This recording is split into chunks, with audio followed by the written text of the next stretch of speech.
দেখুন এই ধরনের লোগো বানানোর ক্ষেত্রে আমি মাপ নিয়েছিলাম, আমি একটা মাপ নিয়ে নিই 300, আর এদিকে নিয়েছিলাম 150,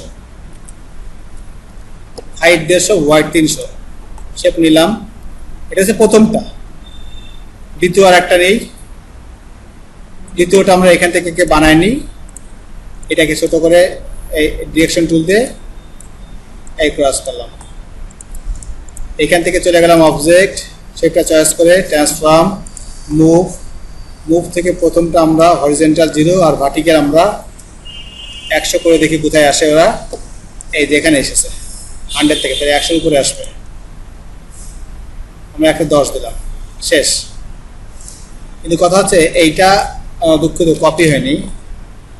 অবজেক্ট, এই রিমুভ, এই প্রথমটা হরিজন্টাল 0 আর 110, একটা কপি তৈরি হয়েছে।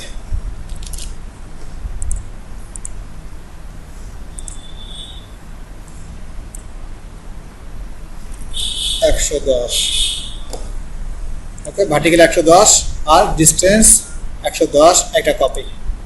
এটা কিন্তু 300 থাকবে না, এটা যেরকম ওয়াইডে দেয় দেখেন 300 আছে, মাঝখানটা ছোট আছে, তার কারণ দেখেন এখানে ছোট আছে, তাই এটা আমি 300 পরিবর্তে 250 করে দিলাম, 250। 250 কিন্তু ছোট হয়ে গেল। এবার এটাকেও আমি ডান বাটনে ক্লিক করে অ্যালাইনমেন্ট করে দিলাম। ওকে, এটাকে আবার প্রয়োজনে বড় করে নিলাম। এখন তো বুঝেছি। এবার এটাকে আমরা আবার সরাই দিই, অবজেক্ট, ট্রান্সফর্ম, মুভ। এখানে আমরা 110 এর জায়গায় 220 দিই। বলেন দিন কেন? কারণ মাঝখানে তো ছোট করে ফেলেছি আমরা। এই কপি নিলাম, বুঝছে? যদি এটা পরে করতাম তাহলে কিন্তু 220 দিতাম না, মাঝখানে একটা করে ফেলেছি, তাহলে এক লাভ দিয়ে এইটা পার হয়ে এখানে আসবে না, তাই 220 দিছি আমরা। তৈরি হয়ে গেছে আমার পুরো ডিজাইন। তিনটাকে একবার ব্লক করেন, অবজেক্ট, অবজেক্ট থেকে চলে যান পাথ, অফসেট পাথ, মোটামুটি হ্যাঁ সবগুলো একগুলো ব্লক করে মোটামুটি একটা মাপ দিলাম, ধরেন 20 দিলাম। এরপর তিনটে একবারে ব্লক করেন, তিনটার সাথে একবারে ব্লক করে শেপ বিল্ডার দিয়ে এই দেখেন ভিতরটা আমরা কেটে দিচ্ছি। এই যে যেটা আছে পাল্টা চেপে দিলাম, পাল্টা চেপে কেটে দিচ্ছি, জাস্ট এটাও কেটে দিলাম। কাটা হয়ে গেলে বাকি যা আছে সব ফেলে দেন আপনারা, এই বুকতে ফেলে দেন, এটাও ফেলে দেন, এটাও ফেলে দেন। এখন মেইনলি তৈরি হয়ে গেল আপনাদের মেন শেপ।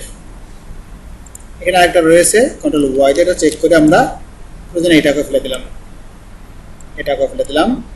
এই কন্ট্রোল ওয়াই দিয়ে ফাইনাল করি। এটাই হচ্ছে আমাদের মেন লোগো। আই ড্রপার দিয়ে আমরা কালার চেঞ্জ করি, এই কালার, এটাকে আই ড্রপার দিয়ে পরের কালার নিলাম, এটা চয়েস করে আই ড্রপার দিয়ে পরের কালার নিলাম। তৈরিগুলো আমাদের হুবহু একটা লোগো। জাস্ট একটুখানি চিন্তা ভাবনা করলে আপনারা এর থেকে আরো সুন্দর সুন্দর লোগো তৈরি করতে পারবেন। ধন্যবাদ।